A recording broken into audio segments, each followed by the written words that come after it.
Praise the lord. ದೇವರ ಅತಿ ಪರಿಶುದ್ಧ ನಾಮಕ್ಕೆ ಸ್ತೋತ್ರ ಉಂಟಾಗಲಿ. ಈ ಮುಂಜಾನೆಯ ವೇಳೆಯಲ್ಲಿ ದೇವರು ಕೊಡುತ್ತಿರುವಂತಹ ವಾಗ್ದಾನವು ಧರ್ಮೋಪದೇಶ ಕಂಡ ಬರೆದ ಪುಸ್ತಕ 7ನೇ ಅಧ್ಯಾಯ 21ನೇ ವಚನವು ಈ ರೀತಿಯ ಗೆಲ್ಲುತ್ತೆ. ನೀವು ಅವರಿಗೆ ಹೆದರಿಕೊಳ್ಳಬೇಡಿರಿ, ನಿಮ್ಮ ದೇವರಾದ ಯೆಹೋವನು ನಿಮ್ಮ ಮಧ್ಯದಲ್ಲಿದ್ದಾನೆ, ಆತನು ಭಯಂಕರನಾದ ಮಹಾದೇವರು ಎಂಬುದಾಗಿ ಬರೆಯಲ್ಪಟ್ಟಿದೆ. ನನ್ನ ಪ್ರೀತಿಯ ದೇವರ ಜನರೇ, ಅನೇಕ ಜನರಿಗೆ ಏನಾದ್ರೂ ಒಂದು ಭಯ ಉಂಟಾಗುತ್ತದೆ.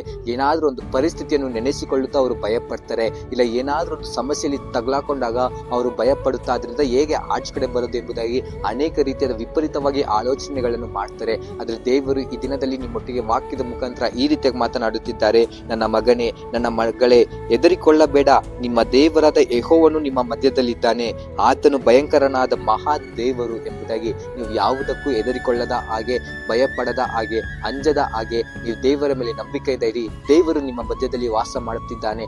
ಆದ ಕಾರಣ ನೀವು ಹೆದರಿಕೊಳ್ಳದ ಹಾಗೆ, ಭಯ ಪಡದ ಹಾಗೆ, ಅಂಜದ ಹಾಗೆ ಆತನ ಮೇಲೆ ನಂಬಿಕೆಯಿಂದ ಭರವಸೆಯಿಂದ ಇರಿ. ದೇವರು ಈ ವಾಕ್ಯದ ಪ್ರಕಾರ ನಿಮ್ಮ ಸಂಗಡವಿದ್ದು ನಿಮ್ಮನ್ನು ನಡೆಸಲಿ. God bless you. Have a nice day.